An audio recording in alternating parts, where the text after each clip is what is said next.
When RWBY Volume 3 came out, everyone went nuts. They were saying that this was the best volume. It was funnier, it was darker, it was more dramatic, it was more action-packed. In many ways, they're right. But I wouldn't call it the greatest volume, but it's still pretty damn good. The Vital Festival tournament is in full swing. The contestants are fighting their way to bring victory to their kingdoms. But things take a turn for the worse when Yang apparently breaks Mercury's leg after a battle, causing her and her team to be disqualified. There is also a subplot where Professor Ozpin has chosen Pyrrha to be the next Fall Maiden. What are the maidens? Magical girls, that's all you need to know. However, it turns out that they're all being manipulated by Cinder, who is rigging the tournament for her own nefarious plan. And the worst is on its way.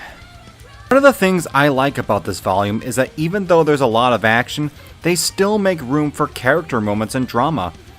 We see what goes on in between the fights, and what the wants and desires of the characters are. We're introduced to two new characters, RWBY and Yang's uncle, Crow, and Weiss's sister, Winter. But it's the old characters that steal the whole show. Pyrrha is the one who suffers the most in this volume. She is split with following her duties at the risk of losing her very soul, or having a normal life with John Arc that would result with the destruction of everything she holds dear. And what happens to her at the end of the volume is very heartbreaking. Emerald and Mercury are also given some backstory, and why they joined Cinder. I also like how menacing the villains are here. I mean, Cinder is a monster in this volume. This is when she went from a cool bad guy to one of the best villains ever. She can tear you to shreds, but she can also hurt you with her words. She's the kind of villain you want to be afraid of. Speaking of which, Adam Taurus is terrifying. The way he talks to Blake is actually creepy, and you feel uncomfortable of what he might do to her and her friends. I especially love the darker tone the volume displays. It took the plucky adventure we had in the first two volumes and made it a lot more gritty. And unlike the Harry Potter movies where something bad happens but everything turns out alright, here nothing turns out alright. Everyone's scarred, everyone's depressed, everyone's paranoid, and you really feel that impact of what has just happened. The animation has really been stepped up. This has to be one of the best looking volumes in the series. The lighting, the size, it just looks fantastic. Are there problems? Yes, there is. I think that the fight scenes go on for way too long. I mean, the third act is alright, but the tournament fights are not that impressive. Some of the fights felt a little lackluster compared to the ones from the first two volumes. Aren't given as much development until the beginning of the third act. I mean, there is a scene where Weiss is trying to learn how to summon, but the rest of the cast are just there fighting around. It's made clear that the writers were more interested in Pyrrha and Cinder, which is fine because I love both characters, but the show's called RWBY. Shouldn't we focus on the main characters? I'm also not a big fan of Velvet's signature weapon. Though on the one hand, it's great to see her have her moments, but I really wish that her weapon was a lot more creative. You're probably gonna kill me for making this comparison again, but I promise that this will be the last one. The plot does share similarities with Equestria Girls' friendship games. Both came out the exact same year, both dealt with school-wide competition, both had a villain trying to rig the games, and both have a final battle involving two magical deities fighting each other.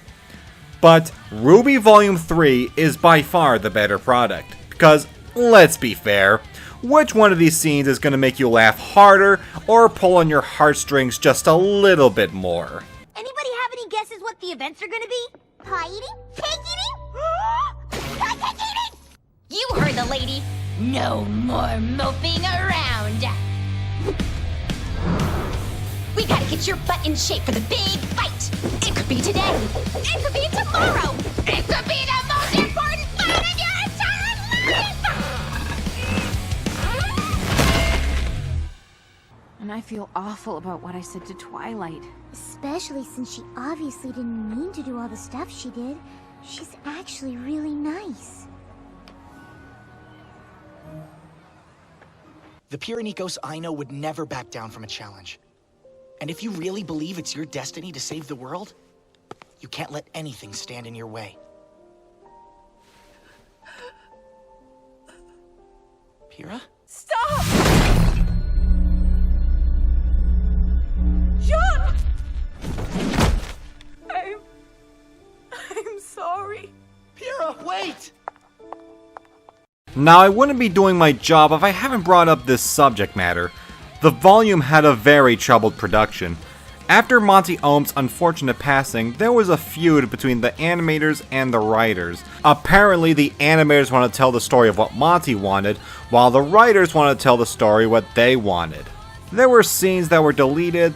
There was a scene where Yang's mother, Raven, was supposed to attack Team Juniper, and there was supposed to be a fight between Pyrrha, Nora, Sun, and Neptune. Scenes that were altered, like there was supposed to be a two-way fight between Adam, Yang, and Blake, and John was going to be the one who witnesses and accidentally causes what happens to Pyrrha at the end. There is a letter that details what happened behind the scenes, in case you want to read it yourself and draw your own conclusions. I think Volume 3 is still a good volume. It's not one of my personal favorites, but I do appreciate it trying to go into a more darker direction and taking more chances. And for the most part, it pays off. It opened the doors for more possibilities in this universe, and I can't wait to see more. And I can't wait to watch you burn.